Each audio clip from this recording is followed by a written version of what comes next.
საგარეო საქმეთა მინისტრი მაკა ბოჭორიშვილია დღეს იმედი ლაივის პირველი სტუმარი. საღამო მშვიდობისა. მადლობას გიხდით გადაცემაში მონაწილეობისთვის. თუნებას მოგცემთ აი დღევანდელი სკანდალური მდგომარეობით დავიწყოთ ჩვენ ინტერვიუ, როდესაც ბრიუსელიდან გამოგზავნილი ტექსტი მართლაც სიტყვით გახმოვანდა რუსთაველის გამზირზე. რისი ილუსტრირება ეს თემა, რომელზეც მუდმივად იყო საუბარი ბოლო პერიოდში, მაგრამ ეს ესეთი მაგალითი შეიქმნა სრულიად მოულოდნელად.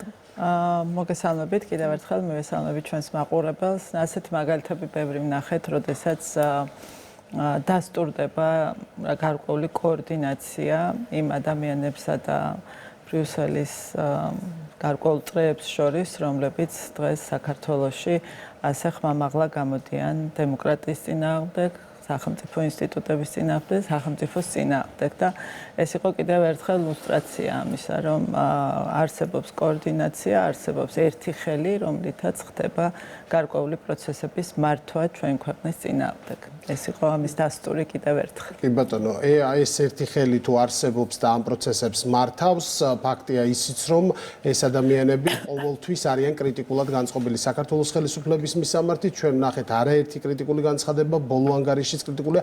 როგორ აფასებთ ამ მოცემულობას, როცა ერთის მხრივ მთელი წლის განმავლობაში ჩვენ ვხედავდით, რომ იგივე ევროკომისიის გვერდზე იდებოდა სხვადასხვა ტიპის ანგარიშები, კვლევები, სადაც საქართველოს ჰქონდა მოწინავე ადგილი და მერე უეცრად მივიღეთ ანგარიში წლის ბოლოს, სადაც არის აბსოლუტურად კრიტიკულად და ნეგატიურად შეფასებული ყველაფერი.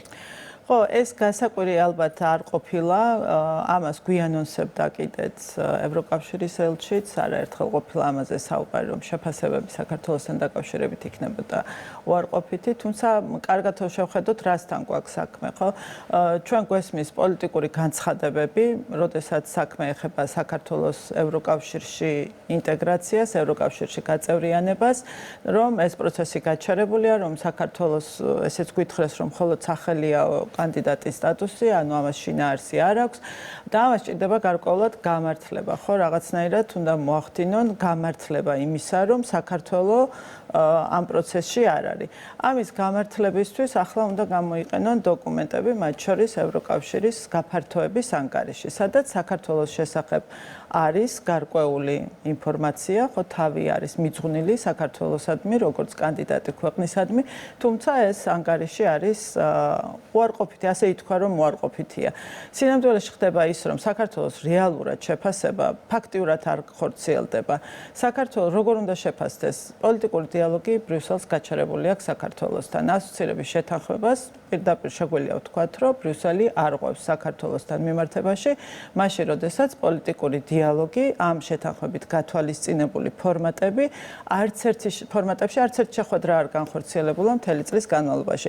ეს შეხვედრები იმას კი არ ემსახურება უბრალოდ, რომ რაღაც ვიღაცამ გაისეირნოს ბრიუსელში ან შეხვედრა გამართოს უბრალოდ ან სურათი გადაიღოს. არა, ეს შეხვედრები იმისთვის იყო, იმისთვის არის და განსაზღვრული, რომ ხდება გარკვეული პროგრესის შეჯერება, გარკვეული ნაბიჯების შესახებ საუბარი, ამ პროცესზე ბრიუსელთან დიალოგი და ეს დიალოგი ბრიუსელმა გააჩერა. ანუ შესაბამისად შესაძლებლობა იმისა, რომ იმ ადამიანებს, ვინც წერენ ანგარიშს, ობიექტური სურათი ქონოდათ, თავად ბრიუსელმა მოკლა. ეხლა მეორე გზა, როდესაც ინფორმაცია იგზავნება, ჩვენ წერთ ანგარიშებს და ვაგზავნით ბრიუსელში რა ნაბიჯები გადადგა ქვეყანამ. ჩვენ რა თქმა უნდა ამას ყოველთვის ვაკეთებთ, ვაგრძელებდით მთელი წლის განმავლობაში ამ ინფორმაციის გზავნას ბრიუსელში.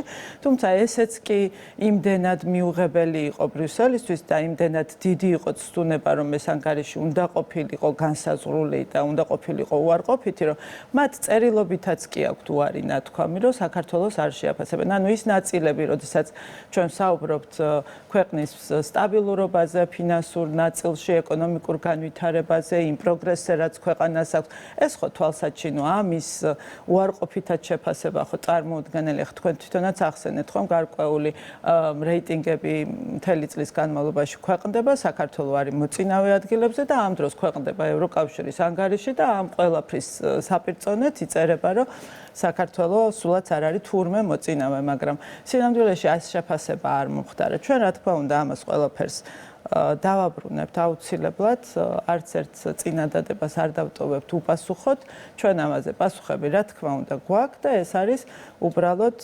არასწორი და არასამართლიანი დამოკიდებულების კიდევ ერთი გამოხატულება, როდესაც სრულიად უსაფუძვლოდ ობიექტური შეფასების გარეშე კეთდება ასეთი რაღაც შემაჯამებელი განცხადებები, რომ თითქოს საქართველოს პროგრესი არ ქონია ამ ხნის განმავლობაში. ამ მოცემულობას თქვენმა ოპონენტებმა და მათმა მოკავშირეებმა ქვეყნის ფარგლებს გარეთ მოუძებნეს ახსნა, რომ ეს ნეგატიური დამოკიდებულება საქართველოს დაიმსახურა ხელისუფლების არასწორი ნაბიჯებით, რომ შეჩერდა ევროინტეგრაციის პროცესი, საქართველოს ხელისუფლების დამსახურებით ისინი ამბობენ, რომ არის დემოკრატიის უკუსვლა და ასევე გადახვევა რუსეთის მიმართულებით ევროკავშირის მოდით მივყვეთ ყველაფერს ესე ნაბიჯს, რასაც ამბობენ და ეს ყველაფერი არის ტყუილი. ერთი სიტყვით რომ შევაფასოთ, ეს არის ტყუილი, ეს არის დეზინფორმაცია და манипуляция, როდესაც ვინმე ამბობს, რომ საქართველოს შეაჩერა ევროკავშირში გაწევრიანების პროცესი. მარტივად ეს წინადადება არის ტყუილი. საქართველოს არაფერი არ შეუჩერებია. საქართველოს მცადა ევროინტეგრაცია, ევროკავშირში გაწევრიანების საკითხი არ ყოფილიყო პოლიტიკური ბრძოლის იარაღად გამოყენებული. ეს სადა საქართველოს ხელისუფლებამ. თუმცა ეს ყველაფერი შემოატრიალეს და ისე манипуляციურად იყენებენ იმისათვის, რომ თითქოს საქართველოს შეაჩერა დიალოგი. დიალოგი სინამდვილეში შეჩერდა ბევრად უფრო ადრე, ვიდრე აი განცხადებას რომ აპელირებენ გაკეთდა. ეს იყო ივნისში. დღეს ჩვენ წერილებიც ვნახეთ ხო, სადაც აკეთებენ, კიდევ სხვა წერილებიც არსებობს, უბრალოდ გარკვეული ეთიკა და გარკვეული წესები არსებობს საერთაშორისო ურთიერთობებში, რომ ჩვენ ყველაფერი არ გამოვაქვეყნოთ, კი. სხვაებიც არსებობს. კიდევ სხვაებიც არსებობს, სადაც კაია კალასიც პირდაპირ ევროკავშირის მხარე ადასტურებს, რომ მათ თან ამაყად ადასტურებენ, რომ მათ შეჩერებული აქვს საქართველოს ხელისუფლებასთან დიალოგი, საქართველოს ხელისუფლებას ისინი არ ელაპარაკებიან, მას შემდეგ, რაც ლეგიტიმურმა პარლამენტმა მიიღო კანონები. ივნისის თვეზეა საუბარი. ანუ 2024 წლის ივნისში ევროკომისია, ევროკავშირი, ბრიუსელი აჩერებს დიალოგს საქართველოსთან და შემოდგომაზე უკვე საქართველოს ხელისუფლებას აბრალებენ იმას, რაც ივნისში გაკეთდა, ხო, დიალოგის შეჩერების კუთხით. ანუ უბრალოდ ტყუილია საქართველოს ხელისუფლებას ეს დააბრალო. აქ პროტესტი არ დაწყებულა არაფერთან დაკავშირებით, თუ არა დემოკრატიის წინააღმდეგ. ჩვენ ქვეყანაში პროტესტი და გამოსვლები დაიწყო დემოკრატიის წინააღმდეგ არჩევნების შემდგომ და ეს ყველაფერი არ უნდა დაგვავიწყდეს და ნამდვილად არ უნდა დავუშვათ ის, რომ მიზეზები და რაღაც საფუძვლები შეცვალონ და სხვანაირად დაიწეროს ის ისტორია, რომლის მონაწილეობით სულ ერთ და იგივე ტიპის გზავნილებს, რომ როდესაც ქართული ოცნების კრიტიკული განცხადებები ხდება, ან პასუხები ხდება და ამ საკითხებზე ჩვენ ვეკითხებით მათ შორის ბრიუსელში, ეს არის შთაგონებული რუსული დეზინფორმაციული მანქანიდან. ეს ფრაზა გვესმის უკვე ყველა ჯერზე. ელჩი მაგალითად ჰერჩინსკის გულისხმობს საქართველოში, საუბრობს იმაზე, რომ ძალიან წინ არიან უკრაინა და მოლდოვა საქართველოზე და შესაბამისად ამ ტიპის ინფორმაციას ისმენს ახლა მაყურებელი. და ეს არის მათთვის სიმართლე. უკრაინა და მოლდოვა რომ არიან უფრო წინ ვიდრე საქართველო. ესეც ტყუილია და ესეც უბრალოდ არ დაიმალება და ესეც წარმოუდგენელია, რომ დაიჯერო, როგორ შეიძლება, როცა ყველა მონაცემებით, როდესაც ჩვენ საუბრობთ ქვეყნის განვითარებაზე, საქართველო ბევრად უფრო წინ დგას ამ შემთხვევაში, ვიდრე უკრაინა და ვიდრე მოლდოვა და როდესაც თეთრზე გეუბნებიან შავია და შავზე გეუბნებიან თეთრია, ძალიან რთულია, რომ ეს დაიჯერო. ვერ დავიჯერებთ ამას, საქართველო ნამდვილად არ არის არავის უკან, თუმცა კიდევ ერთხელ ვამბობ, ამ ანგარიშითაც, რომელიც გამოქვეყნდათ, ცდილობენ, რომ ეს რაღაცნაირად გაამართლონ ის სურათი, რომელიც სურათის შექმნასაც ძალიან დიდი ხანია ცდილობენ. გახსოვთ ალბათ, შეუძლებელია ეს დაგვავიწყდეს 2022 წელს, როდესაც ჩვენ გავაკეთეთ განაცხადი ევროკავშირში გაწევრიანებაზე და საქართველო ერთმნიშვნელოვნად მაშინ მოიხსენიებოდა და იყო ასე ვთქვათ აღიარებული მოწინავე ქვეყანა ასოცირებულ პარტნიორებს შორის.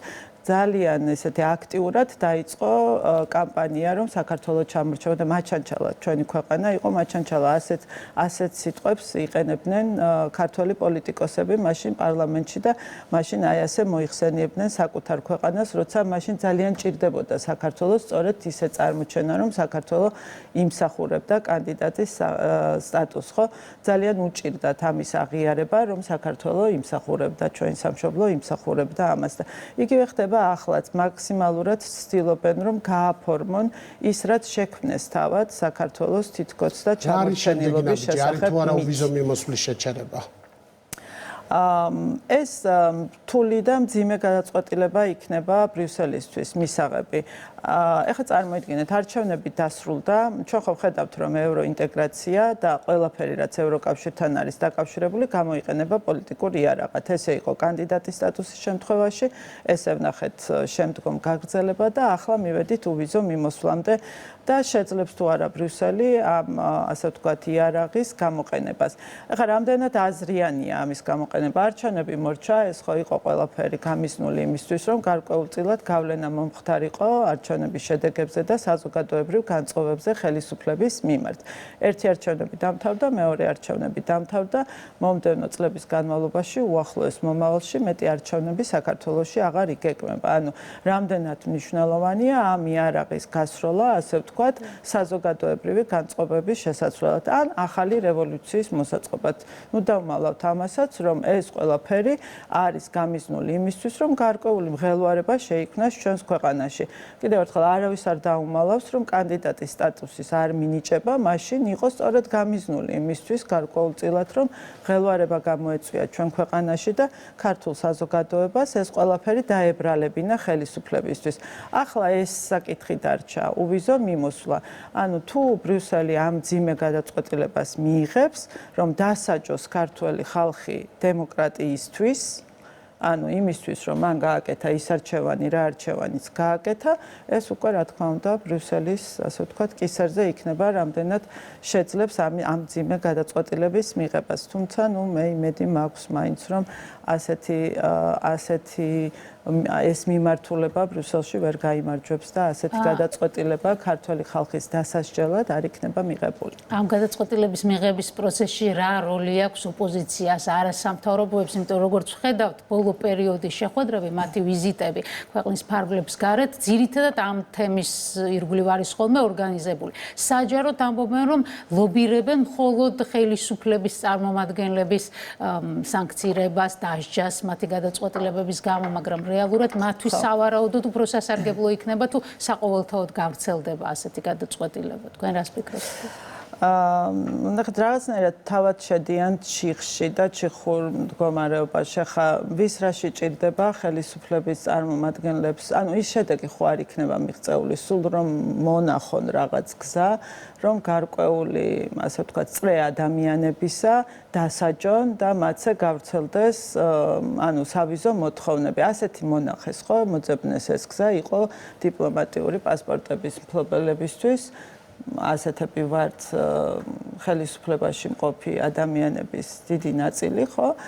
და მათზე გაავრცელეს, ასე ვთქვათ, სავიზო მოთხოვნები. ახლა რა უნდა მოხდეს? ახლა გაავრცელონ კიდევ ერთხელ დააწესონ ახლა სავიზო მოთხოვნები გარკვეულ წრეზე. ეს გამოიწვევს ჩვენი საზოგადოების ისეთ აღელვებას, რომ ის შედეგი მიიღონ, რა შედეგისთვისაც ოპოზიციას ჭირდება ამ ინსტრუმენტის გამოყენება. ოპოზიციას ხო ჭირდება მხოლოდ და მხოლოდ იმისთვის ეს, რომ პოლიტიკურად, როდესაც გაკოტრებული ხარ და არ შეგწევს უნარი, რომ გარკვეული წარმატება მიიღო შენ საზოგადოებაში, მაშინ უკვე იყენებ რაღაცა სხვა ინსტრუმენტებს. ესე ხდება ჩვენთან, ხო? ამას იყენებენ ინსტრუმენტად იმისთვის, რომ გარკვეულწილად რამე წარმატებას მიაღწიონ ამ საზოგადოებაში და ვერ მიაღწევენ. ეს ხო უკვე ცხადია, რომ ეს იარაღი, ასე ვთქვათ, გაცვეთილია და არ გამოადგებათ. თუმცა ვერ გეტყვით, ხა ეს ტყუილია არ მჯერა, რომ ისინი დადიან და რამეს ხალხზე ფიქრობენ საერთოდ, ბევრი გვინახავს მათი სიარული, ბევრი გვინახავს მათი მოთხოვნები და არასდროს არ ყოფილა ეს ნაკარგანახევი ან ხალხის ინტერესებიდან, ან ქვეყნის ინტერესებიდან.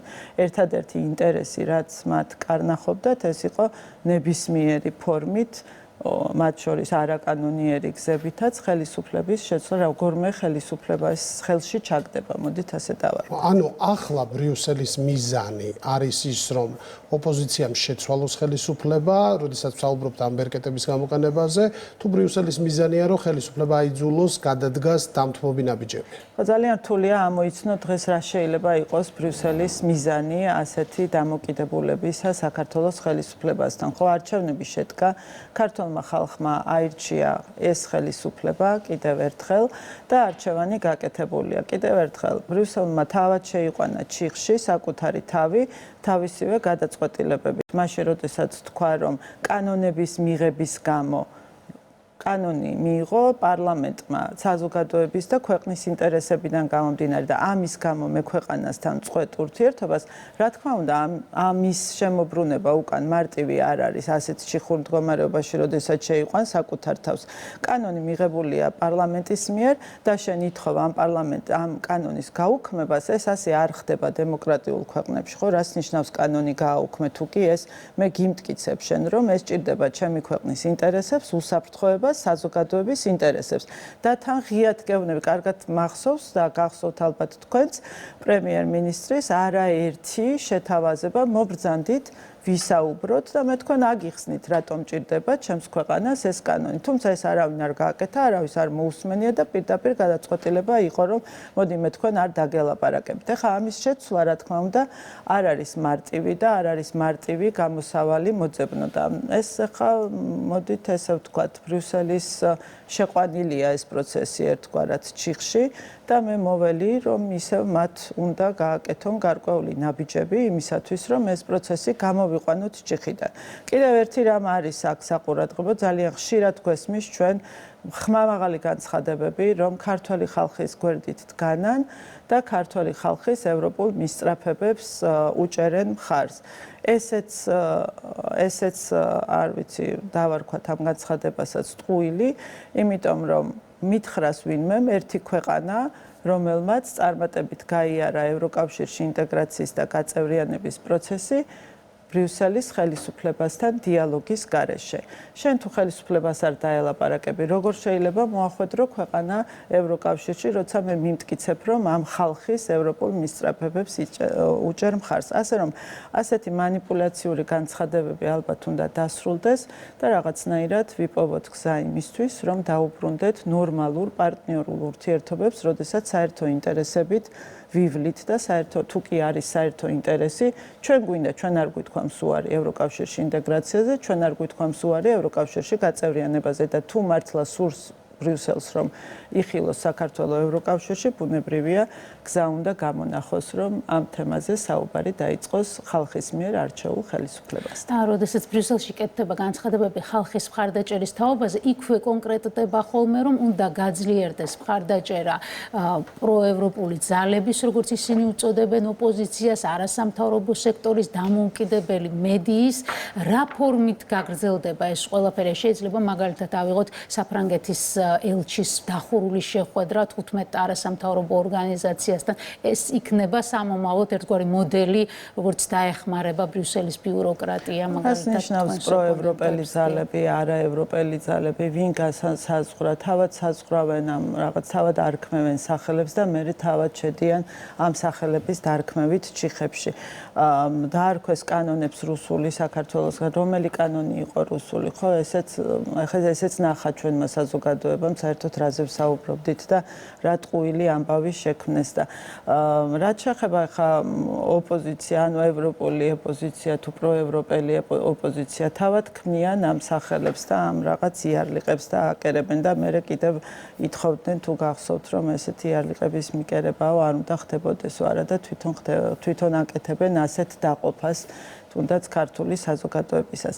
ერთ შეხედვით თითქოს არაუშავს რა მოხდა მერე, ვისაც გინდა შეხვდი, როდესაც ელჩების შეხვედრებზე გვაქვს საუბარი და ესე რაღაც უმციკლოდ გვესმის ხოლმე რომ რა მოხდა მერე ოპოზიციას რომ შეხვდეთ, თქვენი ელჩებიც ხომ ხდებიან კი, როგორ არა ჩვენი ეЛჩებიც რა თქმა უნდა პარლამენტის წევრებთან, როდესაც თქვათ რომელიღაც ქვეყანაში ხარ, გაქვს ურთიერთობა ხან ოპოზიციასთან, ხან პოზიციასთან, ყველგან შეიძლება გქონდეს ყველასთან ურთიერთობა, ხო, მაგრამ აქ ცოტა სხვა სიტუაციასთან გვაქვს საქმე, როდესაც საქართველოზე ვსაუბრობთ ამ შემთხვევაში. აქ ჩვენ არ ვსაუბრობთ ოპოზიციაზე, რომელიც რაღაც სისტემაში, სახელმწიფო სისტემაში დემოკრატიულად არჩეულ პარლამენტში მაგალითად წარმოდგენილია და თუნდაც განსხვავებულ აზრზე ან განსხვავებულ პოზიციებზეა და განსხვავებულია ხელისუფლებისგან. ხო, ჩვენ ხო ამაზე არ ვსაუბრობთ. ჩვენ ვსაუბრობთ ძალებზე, რომლებიც დემოკრატიის წინააღმდეგ იბრძვიან ამ ქვეყანაში, ძალებზე, რომლებიც ებრძვიან სახელმწიფოს ინსტიტუტებს და სახელმწიფოს უთხრიან ძირს ამ ქვეყნის სახელმწიფოებრიობას, ამ ქვეყანაში დემოკრატიას უთხრიან ძირს. ამაზეა საუბარი. ამ ძალებზე ვსაუბრობთ ჩვენ და თუ ეს ძალებია ევროპული, ეს კიდევ დიდი კითხვის ნიშანი უნდა დაისვას, აქ რა არის ევროპული ძალები, ის ძალები, რომლებიც დემოკრატიას ებრძვიან და ყველაფერს ებრძვიან, რაც ევროპულ ფასეულობად მოიაზრებოდა. მე არ ვფიქრობ ასე, რომ რა როლი აქვს მაშინ ელჩებს ამ პროცესში, ეს არის საინტერესო. დაბრუნდა სხვათა შორის გერმანიის ელჩი, კვლავ თბილისშია, საფრანგეთის ელჩთან დაკავშირებული შეხვედრაც ვახსენეთ. ევროკავშირის ელჩის კრიტიკული განცხადებები ყველა მიცის, მათ რა როლი აქვს ამ შემთხვევაში? შენდება ხიდები? წესით და რიგით დიპლომატის ვალდებულება და მოვალეობა პირველ რიგში რა თქმა უნდა ეს არის, მაგრამ არ ვიტყოდი რომ ისინი მარტივ მდგომარეობაში არიან, როდესაც შენ პოლიტიკურ დავალებას იღებ და არ ხარ პოლიტიკოსი, ძალიან ცუდად შეასრულებ ამ დავალებას და არაერთხელ ნახეთ დიპლომატების მიერ ცუდად შესრულებული პოლიტიკური დავალებები და სწორედ ამასაც აზიანებს ძალიან ეს ყველაფერს აზიანებს დიპლომატიის არსსაც, სახესაც და აზიანებს ქვეყნებს შორის ურთიერთობებსაც და ეს ძალიან სამწუხაროა, როდესაც რაღაცა წლების და ათწლეულების განმავლობაში ნაშენები ურთიერთობები ფუჭდება ცუდად შესრულებული დავალების თუ ცუდად გადადგმული ნაბიჯების შედეგად და ეს ძალიან სამწუხაროა. ამის ინტერესი ჩვენ არ გვაქვს. არაერთხელ გვითქვამს მიუხედავად ბევრი რამისა, მიუხედავად ბევრი არასწორი არასამართლიანი დამოკიდებულებისა, ჩვენ მაინც ვჭრებით ამ რეჟიმში, რასაც ქვია ძალმხრივი მეგობრობა თუ როგორც გინდათ ისე დავარქვათ, იმიტომ რომ ჩვენ არ გვსურს ასე ერთიანად ჩამოვშალოთ ის მართლა წლების ნაშენები ურთიერთობები, რაც გვაქვს ჩვენს პარტნიორებთან და რაღაც ესე შევწიროთ გარკვეულ არასწორ ნაბიჯებს და არასწორ ქმედებებს ჩვენი ქვეყნის წინააღმდეგ. გაფართოების ანგარიშში ბევრი თემა იყო, რის გამოც თქვენი საყვედური დაიმსახურა ბრიუსელმა, მაგალითად უკრაინის მხარდაჭერის საკითხი და ის როგორც საქართველოს პოზიციონირება, როგორც მოხდა ამ თემასთან დაკავშირებით, ეს მართლაც უსამართლობის დემონსტრირება იყო, მაგრამ აი დუმილი 4 ოქტომბერთან დაკავშირებით ძალადობის არ დაგმობა. სხვა შორის ეს გამოვლინდა პასეს დელეგაციის ვიზიტის დროსაც, როდესაც არაფრით ამ საკითხზე კომენტარი არ გაკეთდა. ეს რის სიმანიშნებელია და რატომ არის ერთ-ერთი საკვანძო საკითხი ამ დამოკიდებულების შეფასების დროს? ისევ იმის მანიშნებელია, რომ იქნება გარკვეული სურათები, რომელიც უნდა დაიჯეროს ყველამ და რომლის, ასე ვთქვათ, დაჯერებას უნდა შეუწყონ ხელი, ხო? ეს ხო ანგრევს ამ ნარატივს, რაც 4 ოქტომბერს ჩვენ ვიხილეთ, იმ სურათს ანგრევს, რა სურათსაც აშენებენ და ცდილობენ, რომ დახატონ. სხვა შორის საინტერესო იყო ცოტა ხნის წინ ჩვენ აბრეშუმის გზის ფორუმს უმასპინძლეთ და ძალიან ბევრი სტუმარი იყო ჩამოსული, მათ შორის ევროპელი სტუმრები იყვნენ, რომლებიც არაფორმალური ვახშმის დროს არაერთთან მქონდა საუბარი, გაკვირვებულები, დიდი თვალებით გიყურებენ, რომ რა მაგარი ქვეყანაა, აქ ჩვენ რაზე ვლაპარაკობთ და ჩვენ სულ სხვა ინფორმაცია გვაქვს, ჩვენ სულ სხვანაირად გვეგონა, სულ სხვაგან გვეგონა ჩამოვდიოდით და ეს გვეგონა შექმნეს, თავად შექმნეს, დააჯერეს ხალხსაც და სურათი, რეალური სურათი არის ძალიან განსხვავებული, სულ სხვა სურათია და შესაბამისად ეს არის პასუხი ამაზე და 4 ოქტომბერი რომ შეაფასონ ისე როგორც უნდა შეაფასონ, მაშინ მთლიანად ინგრევა ის სურათი, რა სურათიც ამდენი ხანი, ასე ვთქვათ, აშენეს და აკეთეს საქართველოსთან დაკავშირებით და როგორც ჩანს, ეს არ არის მარტივი და ძალიან სამწუხაროა, რომ ასე ჯიუტად ხუჭავენ იმ სიმართლეზე და რეალობაზე თვალს, რომელიც არის ამ ქვეყანაში. მადლობა, საგარეო საქმეთა მინისტრი მაკა ბოჭორიშვილი იყო დღეს ჩვენი სტუმარი.